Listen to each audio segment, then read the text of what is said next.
The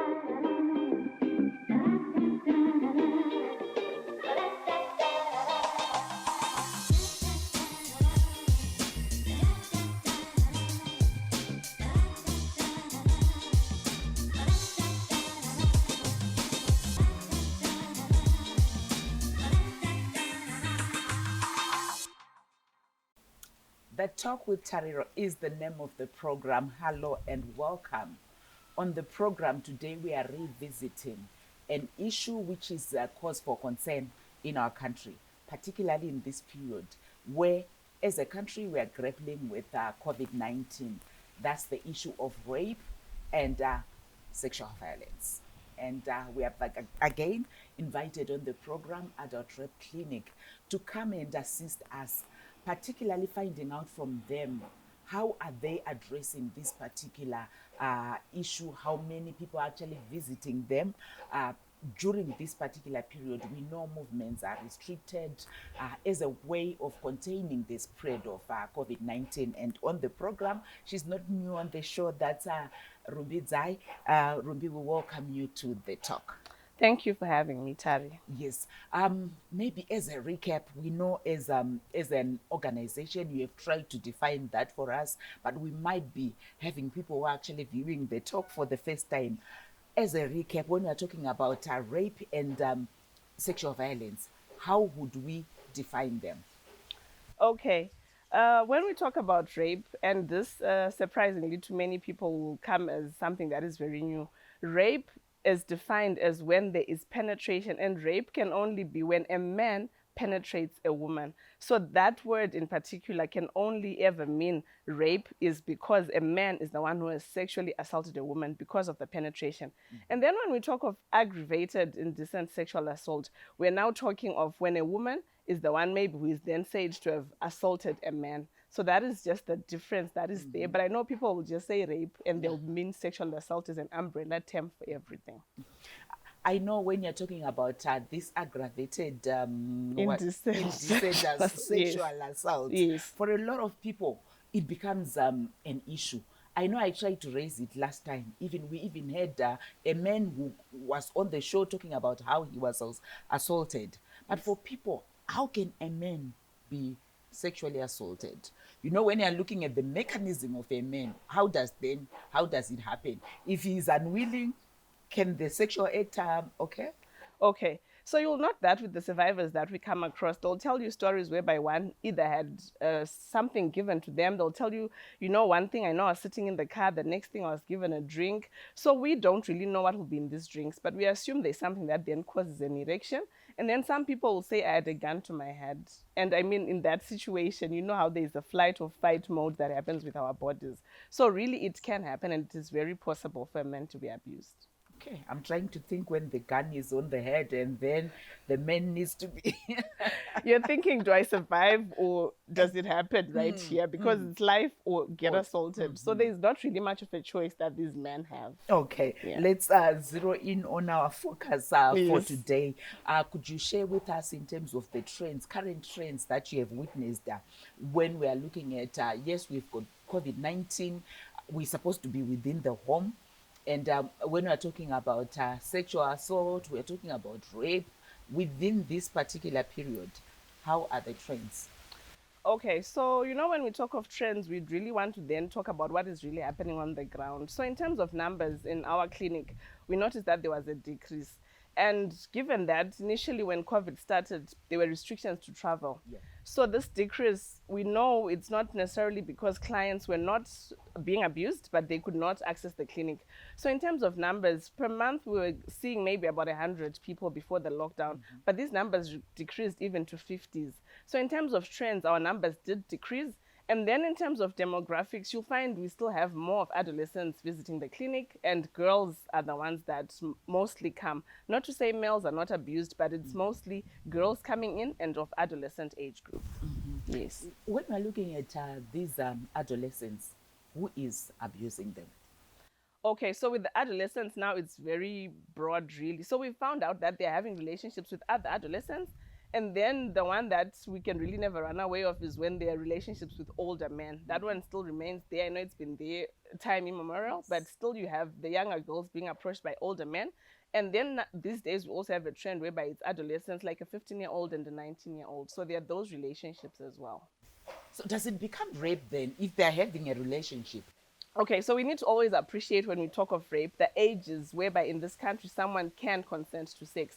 So the moment this young girl is below 12 years, regardless of the fact that someone may say, ah, no, she's 11, but she agreed. For anyone who is below 12, there is no discussion whatsoever. That is rape. And then for the young girls above 12, as long as they're also then below 16, they cannot consent to sex at all by the laws of this country. So anyone who is found to have had sexual intercourse with someone below the age of 16 has committed a sexual assault.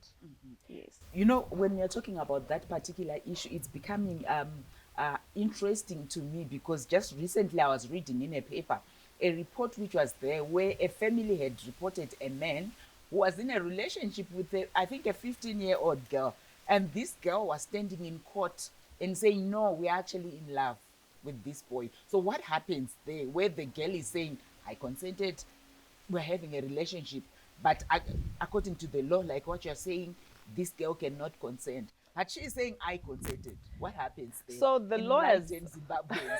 all right, no. So those cases, unfortunately, we're getting a lot of them, and I'm not so sure where we're going wrong. Is it that we're not educating our girls, and also maybe they do believe they're in love? You know how it is with adolescents. Yes. So I think the teaching is that, and the law cannot really be changed as long as this young girl is below 16. She cannot consent. But yes, there's a section in the Criminal Code Act that then says there's a section 70 whereby there's sexual intercourse with a minor. So it's a bit of a different section from the one where it's just rape. So maybe that's where it becomes a bit different, but still she remains a minor, and we should not really, that should be in black and white. She's below 16, she cannot consent to sex. And we're having lots of reports, Rumbi, that are talking about sexual debut in Zimbabwe is around 9, it's around 11. And it's scary to people to just get those statistics. And we are saying those kids, those young girls cannot consent to sex, but we are witnessing those cases in our country. After the break, we'll continue with our discussion. Yes, we know these cases are quite prevalent, but from what Rumbi is explaining to us, and she's saying, I don't know what we're doing wrong, because already if we are witnessing within our communities where we have an 11-year-old already pregnant, I'm sure we saw in the newspapers, in the media, reports of an increase in the number of adolescent girls who actually got pregnant during this COVID era. So we are going to continue this discussion with Rumbi after the break. Join us.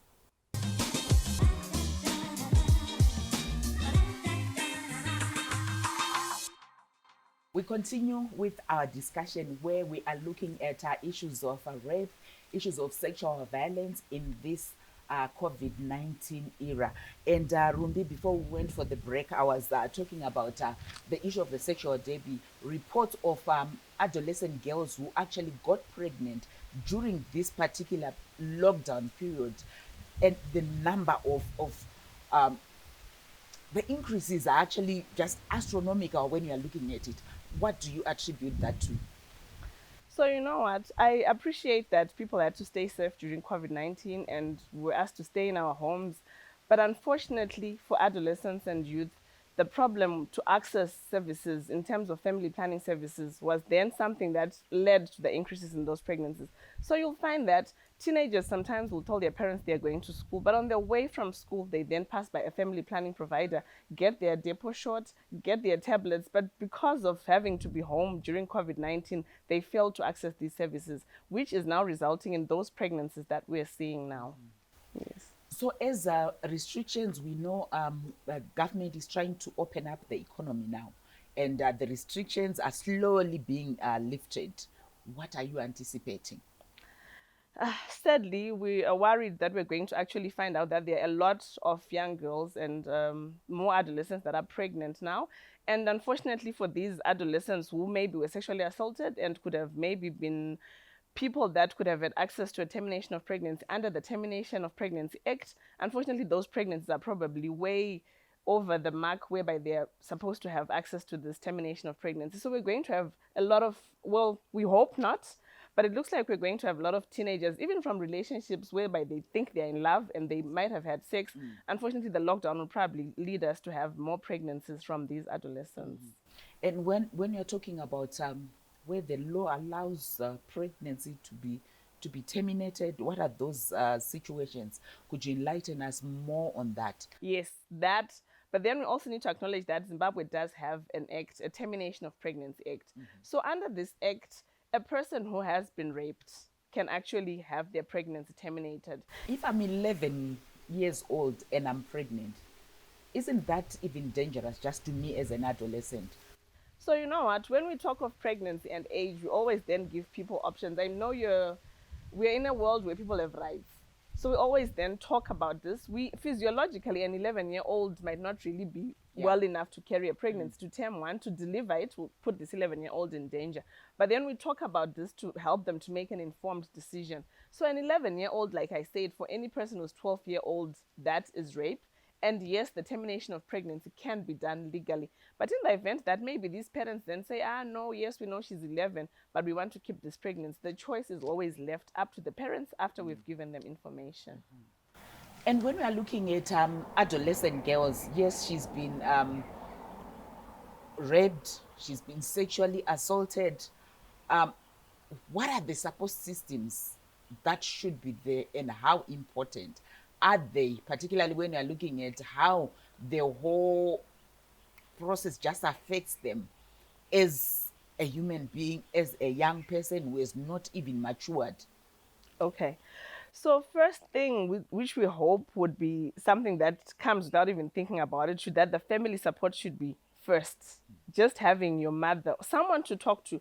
You know how sometimes some of these adolescents will end up saying, I couldn't tell my mom because I was afraid, I didn't have a sister, or maybe there are no parents, but we hope even in that family there's an aunt, there's a sister. So family, all things being well, should be first. And then we also can't run away from neighbors, who sometimes in some communities are actually a strong support system. So from the family, we would want to believe neighbors can be support. The community where people are coming in, we are a Christian community, so we also have the church. The school itself, especially in times when children are going to school, you'll find out most of our reports actually come from teachers in a school. You know, you have talked about the fact that sometimes adolescents will report to say, I was scared to tell my mother. And sometimes they've got this belief that, no, I'm in this relationship because we are actually in love. Yet, already from how you have explained it, that's not even legal according to the law. But how do we get to a situation where we normalize open communication within the community, within the family setup, to be empowering these young girls? Because by being afraid, it means channels of communication are actually affected.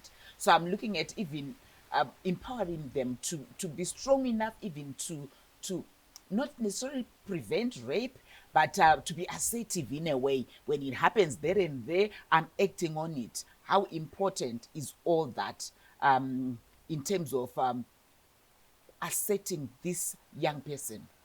Okay, so I think we need to appreciate and also be thankful that our government has now introduced what we term comprehensive sexuality education in our schools. So you'll be happy to note that this packaging of these lessons are age appropriate. There's something that you'll teach the grade ones and twos. There's something that will be taught to the grade threes and fours. So we're hoping by the time our girls get to 11 and 12, they are taught about sex. It's not something that you call, well, I don't know what was happening. He touched this. Body parts are called what they are. A penis can be called a penis. A vagina can be called that. Instead of, oh, my pee-pee and my wee-wee, we call body parts what they are. We tell children what it is. And I'm happy that the schools have introduced this. And also as children now going to high school, into university, we are openly talking about this. Then there's also something called, we refer to as parent-to-child communication, where we want parents to also be able to have discussions. I know this one is a bit difficult, but we're encouraging it. As children go, we don't have the aunts and the uncles that were there long ago. So now it's up to the mother to then tell her daughter, this is what sex is all about. Yes. You know, half the time we try and hide behind a culture. Yes, we've said we don't have those aunties anymore. We don't have the uncles that we used to have. But culturally, we say it's taboo, especially when you're saying body parts have to be said the way they are. You know, when you say them in English, It's completely different to when you use the vernacular. So how would we then say, yes, we're encouraging people to openly talk about these things? And really, some words you can't say in your own language. When it's English, yeah, it's easy because it's not our language.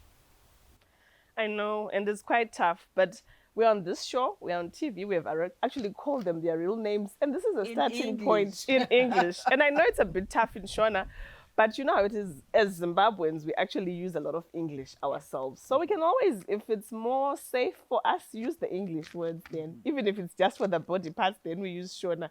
But yeah, I get what you're saying, and it really is very tough, actually. But we need to do it. We need to talk about these things. Yes, definitely. As parents and children, in terms of empowering our adolescent girls, Rumbi is saying, let's open those channels of communication, parent to child communication. We know, yes, the government has rolled out comprehensive sexuality education. It's one of the ways that we are trying to empower our adolescent girls so that at least we try and prevent rape. We make them be in a position to stand for themselves. We continue with our discussion after this break. Stay tuned.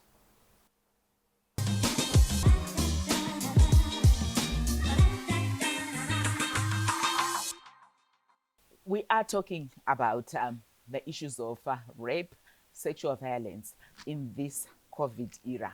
Yes, we know we have the lockdown.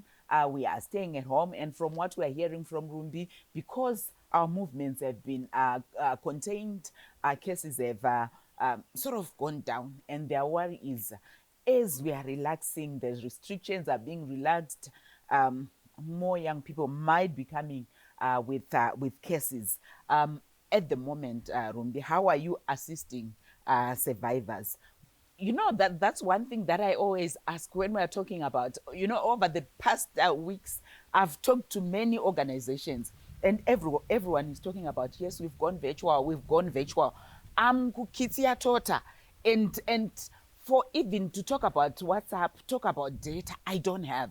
So are we only then saying it's adolescents who've got access to a phone who can actually then use their phone to report? And sometimes even if my abuser is with me within the home, getting access to that phone and be able to send the message is very difficult.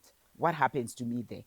It is, and that is really sad because unfortunately, we're actually just trying to find ways in which we can reach out or in which the survivors can reach out for us. And I appreciate what you're saying about being in the bundu somewhere and you've no access. Some people have never even seen a phone, they don't own a phone. And then for those people, we're hoping there's a clinic near them, there's a police station near them. But then again, because of lockdown, they might not even. So these are all problems that we're actually also worried about because for a survivor to even get to the police station, that in itself. But we're encouraged to say, even if there's that neighbor, whereby we were saying at one time, if you can get a paper, write something, roll it around the storm, throw it next door, just trying to find means and ways because they're whistleblowers. Yes. If you tell someone, then they can tell, which is what I was talking about support. If not your family, then your neighbor. Then someone else from the church, maybe you're allowed to go to the shop. So tell someone in the tax shop to say, can you reach out? If you can, try to find someone with a phone so that they can reach out. And once they have reached out to us, we can find a way to get to you.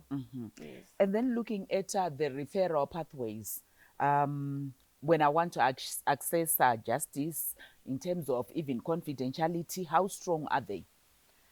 Okay, we value confidence very much. I think you'll appreciate that issues of sexual abuse, issues of just sex, any issue around sex. I mean, we're even talking about just talking about it is taboo. So we value that very much. And we are working with Musasa, we work with Zwala. These are lawyers. We actually refer our survivors to them. And this is done in utmost confidence. Sometimes we can even either ask them to come to our offices or we can actually escort someone to Musasa or to Zwala because we are working together, even with the social service department. We work together and we try to make sure confidence is maintained.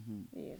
And how do you assure me? Yes, I'm watching you. You're saying yes, we'll ensure that your privacy, your right to privacy is protected. But there are always incidences where, in the end, you hear people already whispering. When I've gone to one of your institutions, somehow, are you really 100% assuring us that my confidentiality is guaranteed? Okay, So, Tari, I need people to appreciate that when we talk of confidentiality, there's also something called shared confidentiality. And this shared confidentiality, we actually tell our survivors, we make them know what I mean when I talk about shared confidentiality. I am not an island. So at the end of the day, there is something maybe in let's say in a setup where I'm in the clinic, and then there's something that I need to tell another nurse or a doctor. So I actually need obviously to tell the survivor first to say, you know what, can I at least tell another colleague who I work with? This is different from me getting home and then telling my daughter or my sister. So shared confidentiality is there within the confines of our organizations, of our other partners, maybe the police or maybe the lawyers. So that is then maybe when we are forced, but it's still shared, but it's confidentiality. Yes. So yes, you are there. You have said you have lawyers, you have other organizations that you partner with in trying to assist survivors of rape, survivors of sexual violence. What then happens? Say yes, I've been raped, I've been sexually assaulted, sexually abused, but I don't want to report to the police. That is still very okay, actually. We're not forcing people to go to the police. And I know people somehow believe you have to go to the police anymore. But let's this be said here and now that people do not have to go to the police. The service and the police are two different. If you want to access the service whereby you've been raped and you want to get post exposure prophylaxis, you want to be cancelled, you want to be examined, it's independent of whether you've gone to the police or not. We do advise that if you ever feel you want to report, because it is a crime, you are free to go and report. But in the event that maybe you're not ready or you do not want to, you do not have to go to the police. We will still offer the service regardless of whether you have reported to the police or not. Uh, and for me, then I'm asking this girl who has come to you, maybe she's 13, she's 14, and already you are saying this is illegal. This is a crime that has been committed. And this girl is saying, no, because I'm in love with this boy, I don't want to go to the police. You still say we respect her view of saying we don't want to report to the police? Okay, so when we talk to 11 and 12-year-olds, we will always talk to them when they have a guardian. Because of that age, they are minors, they cannot consent. Against that background, they also cannot tell us what they think, what they feel, because they are minors. So we always ask them to then come in with a mother, with a father, with a guardian. And I'm the mother, it's my husband who has abused the daughter. I'm scared that if we report to the police, the breadwinner is gone. So we don't want to report to the police. What do you do? Okay. So when we work with the Department of Social Services, it should be known that the department, all children in this country are then under the care of the Department of Social Services. So using our discretion as an organization, we talk to this mother and tell her this. The fact that this child is 12, 13, a crime has been committed, and in as much as she might want to protect her husband, we also then tell her that the overall decision can be referred to and made by the Social Services Department, because we want this child to be safe. The child, unfortunately, can be taken from the parents to a place of safety. What is your parting shot to Zimbabweans? I think I want people to stay safe, but as they are staying safe, may perpetrators not take advantage to abuse people because it's COVID-19. And for those that are being abused, may they please reach out for services through the various platforms that we've talked about. And then maybe I can also take this time to share our number. We are available on 0775 672 770. You can send a message on WhatsApp, you can call, or you can send a text message. Well, that's all we had for you this on this program. We heard from Rumbi. Yes, let's stay safe from COVID-19. Let's observe the lockdown restrictions, but at the same time, perpetrators, let's not take advantage. We had the numbers that we can actually get in touch with them in the event that we know of somebody who has been abused, we know of somebody who has been raped. Until next week, let's stay safe, protect ourselves, sanitize our hands, maintain that social distance. Until next week, it's goodbye.